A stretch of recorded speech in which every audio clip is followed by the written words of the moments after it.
E aí, tudo na paz?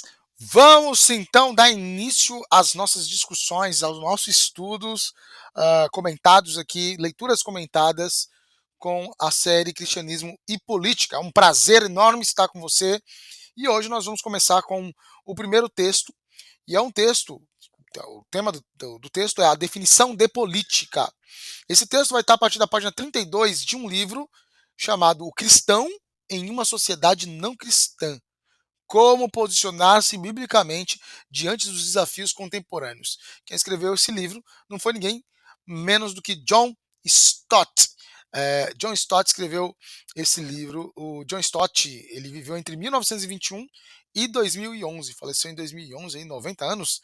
Portanto, foi um pastor emérito da igreja de All Souls, eu acho que é Langford Place, em Londres. Ele foi mundialmente conhecido como teólogo, pastor, evangelista. Eu hiper me identifico com ele. E desde a década de 70 ele viajou pelo mundo inteiro, especial pelos países de terceiro mundo. Que países seriam esses, né? Os países que não eram nem do socialismo, nem do capitalismo, e que depois viraram os países pobres do mundo, né? O Brasil, inclusive. Participando de conferências e palestras para pastores, ele fez isso, também líderes e estudantes de teologia. Esses projetos eram voltados, respectivamente, para o fornecimento de livros e bolsas para pastores e seminaristas. Essa introdução aqui, essa biografia, é da editora Vida Nova, eles colocam, né? Aí ele fala, esses são frutos dessa experiência. Stott foi um fundador e presidente honorário do London Institute for Christianity, autor de mais de 40 livros, entre eles Cristianismo Básico, A Cruz de Cristo e Vida Nova. Tem privilégio de ter em seu catálogo duas obras, que é o Batismo em Plenitude do Espírito Santo e o Perfil do Pregador. São algumas das prerrogativas básicas. O Stott ele é uma sumidade, foi um dos grandes teólogos do século XX, XXI, né? Final do século XX, XXI. Vale sempre muito a pena ler, meditar e entender aquilo que Deus ele tem para nossa vida a partir das explicações do Stott. E é isso que eu estou trazendo aqui para você nessa série Cristianismo e Política. É claro, como todo autor, né, você vai estar escutando meus comentários sobre, né, você não tem que acatar nada, você tem que ouvir, deixar Deus falar contigo, criticar e deixar o Senhor ele agir, o Espírito Santo agir na tua vida, para que você seja uma bênção por onde quer que passe e com qualquer pessoa que você discuta. Então vamos lá. Então, a definição de política, né? Primeiro começa pelo nome, né, do texto. A definição de política, porque muita gente não tem a menor ideia do que é política. As pessoas falam, mas não pensam, não refletem de verdade sobre o que é a política. Cabe, então, portanto, a nós criticarmos, trazermos a crítica, e crítica não é falar mal, mas é pensar, refletir sobre o assunto. E aí o Stott fala o seguinte: em primeiro lugar, precisamos definir nossos termos. As palavras política e político podem ser definidas de forma mais ampla ou mais restrita. Então, a primeira coisa que a gente pode pensar quando a gente fala de política, política ela pode ser alguma coisa um pouquinho mais direta ou uma série de outras ideias. Ele vai propor isso. Ele fala o seguinte, continuando. Em termos mais amplos, política denota a vida da cidade, que é a polis, e as responsabilidades do cidadão, que é o polites. Né? E aí a ideia é do original, a etimologia. De onde vem a palavra política? Vem da palavra grega polis, que era cidade em grego. E o cidadão que era responsável por organizar a cidade era o politis, ou seja, o político, né? E aí já começa uma lição muito grande. Hoje nós temos a mania de falar que o representante político é o político e nós não somos cidadãos, como se tivesse uma diferença. Na verdade, os políticos somos nós. Aqueles que nós votamos são os nossos representantes. Ela se preocupa, no caso da política, portanto, com o todo da nossa vida na sociedade humana. A política vai se preocupar com tudo que diz respeito ao que você é, ao que eu sou. Política é a arte de conviver numa comunidade. E aí é intrigante isso, né? Política é a arte de conviver em uma comunidade. Então, se você está convivendo com qualquer pessoa que seja, automaticamente você já está tendo uma postura política. A arte do bem conviver. Tem alguns filósofos, inclusive, que vão definir política dessa maneira. É a arte do bem viver. do bem conviver, melhor dizendo. Se você, não, porque senão viver pode ser viver sozinho, né? Não, mas o bem conviver. Se você convive bem com as pessoas, você já está tendo uma atitude política. Ele fala, segundo sua definição mais restrita, política é a ciência de governo. Então, política agora. Então, se política é, de forma mais ampla, você viver bem, conviver com as pessoas, de uma segunda perspectiva, política, aí, a forma mais técnica e mais usada, podemos dizer dessa maneira, política é você ter o conhecimento de como se governa e praticar esse conhecimento. Então, ela se preocupa com, o Stott falando de novo, ela se preocupa com o desenvolvimento e com a adoção de políticas específicas, tendo em vista sua inserção na legislação.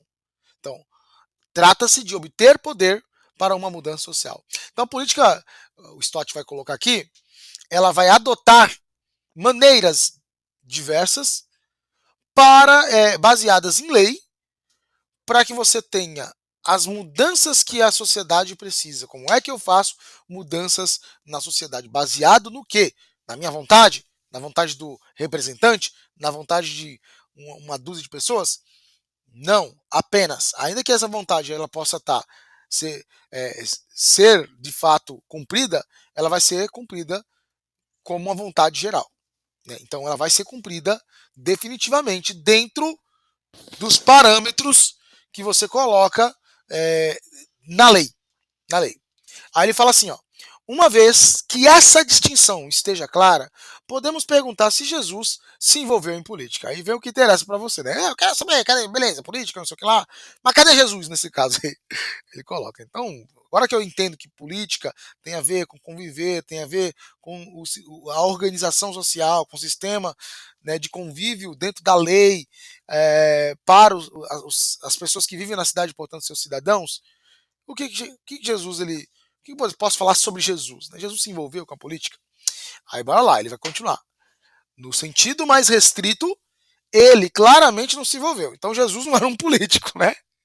Aí ele fala, nunca fundou um partido político, nunca adotou um programa político, nem mesmo organizou um protesto político.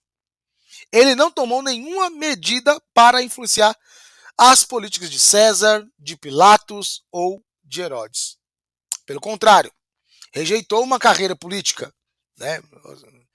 Vai ser rei, vem ser o governador aqui.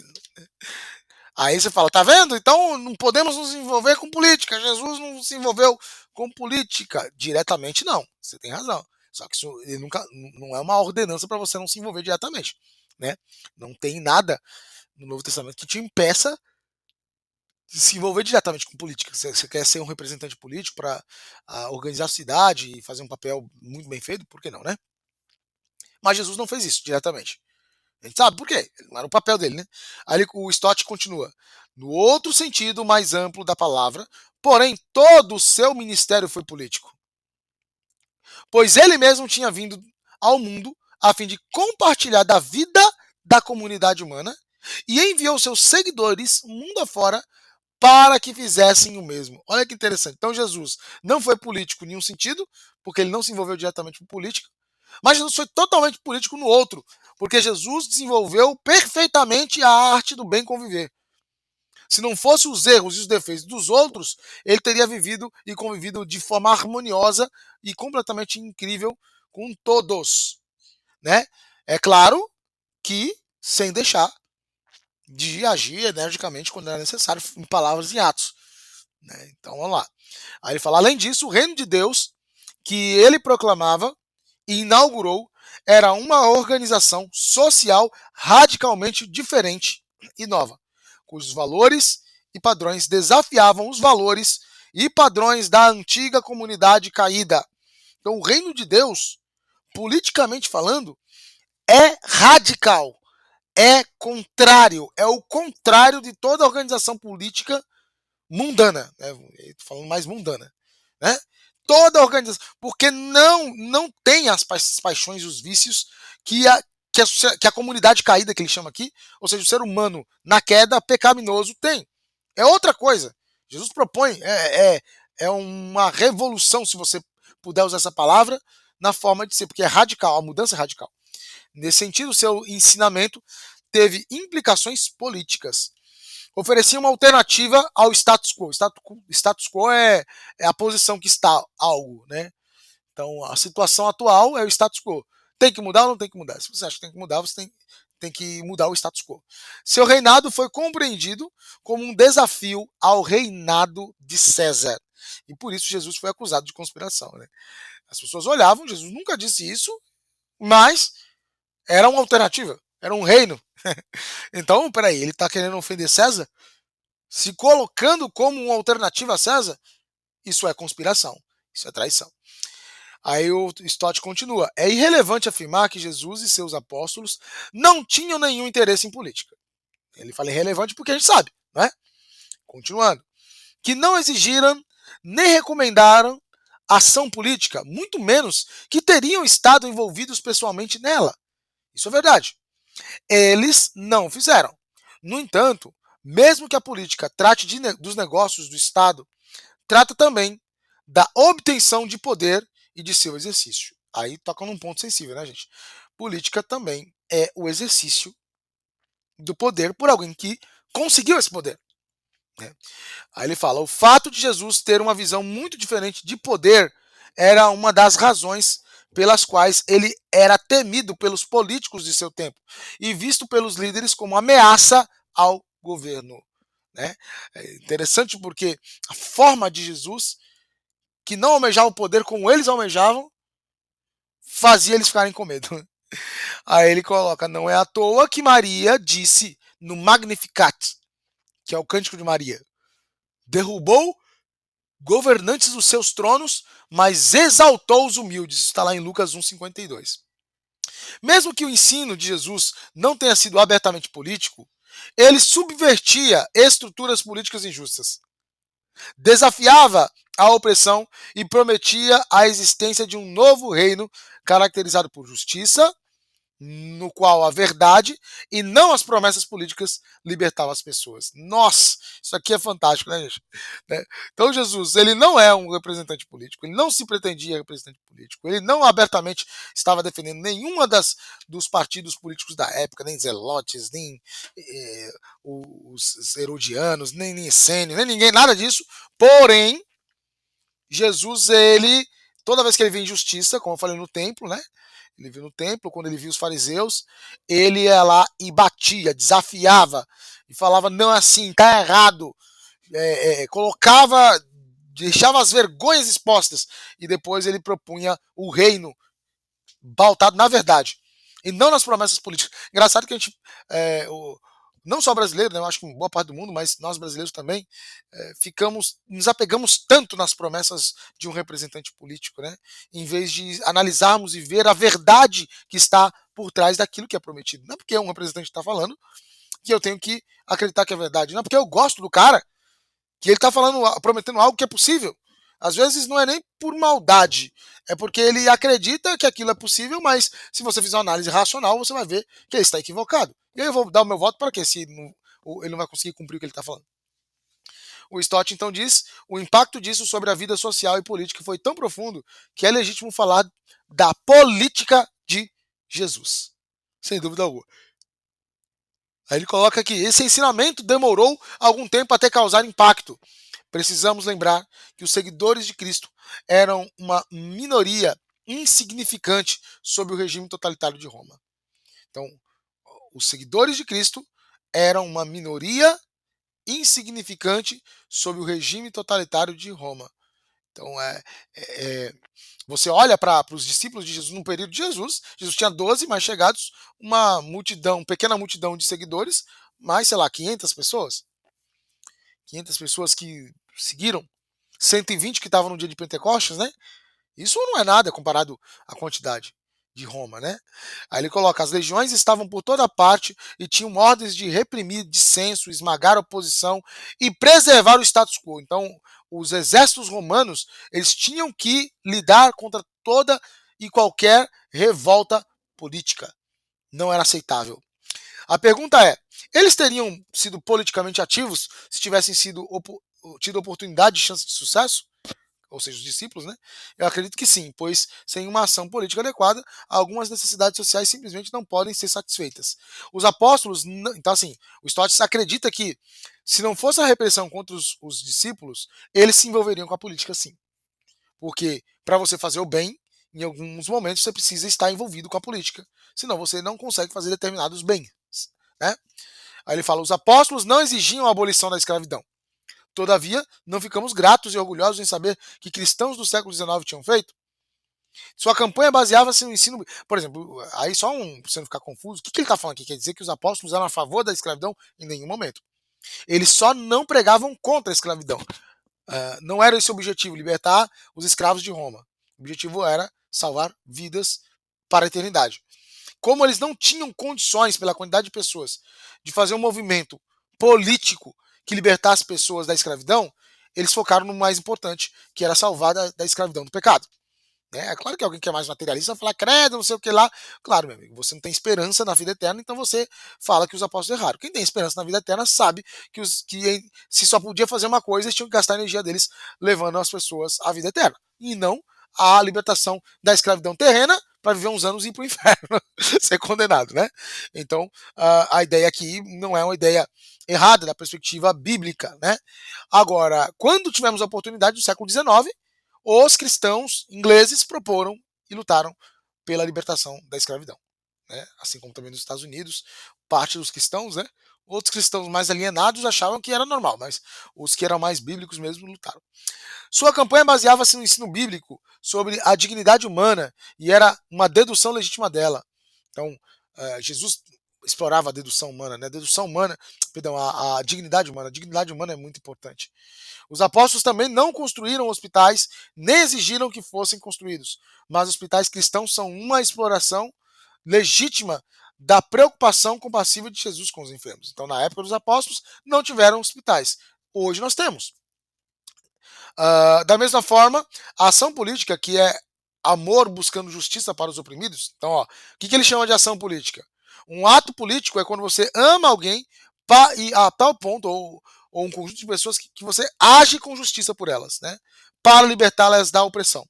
Ele fala que isso é uma extrapolação legítima do ensinamento e do ministério de Jesus. Então, essa ação também é algo que se compara ao que Jesus fez. Aí ele fala, como o arcebispo Desmond Tutu comentou com seu jeito típico, perguntou-me que Bíblia as pessoas leem quando sugerem que religião e política não se misturam. Olha que frase interessante, né? Desse Desmond Tutu, que Bíblia as pessoas leem quando sugerem que religião e política não se misturam. Essa é a fala final aqui do texto que eu acabei de ler para vocês, e aí eu faço uma conclusão. Que Bíblia é essa? Que tanta gente, que existem pessoas, outro dia eu gravei um vídeo sobre política e uma pessoa colocou no comentário aqui, não aprendi nada, não acrescentou nada na minha vida. Provavelmente porque eu teci algumas críticas, alguns fanatismos políticos, religiosos, né? Pessoas que são cristãs, mas que agem de forma religiosa para a política. Desculpa. E podem, portanto, estar cometendo o pecado da idolatria se não tomarem cuidado. A gente vai falar isso em textos mais para frente. Então nós precisamos, de fato, entender que uma pessoa que nós precisamos, como eu inicio aqui esse projeto, né?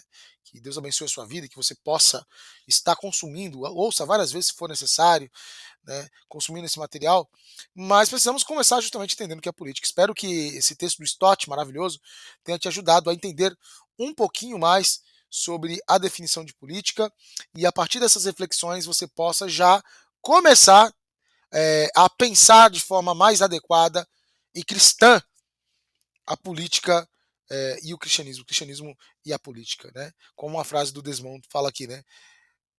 Perguntam-me que Bíblia as pessoas leem quando sugerem que a religião e a política não se misturam.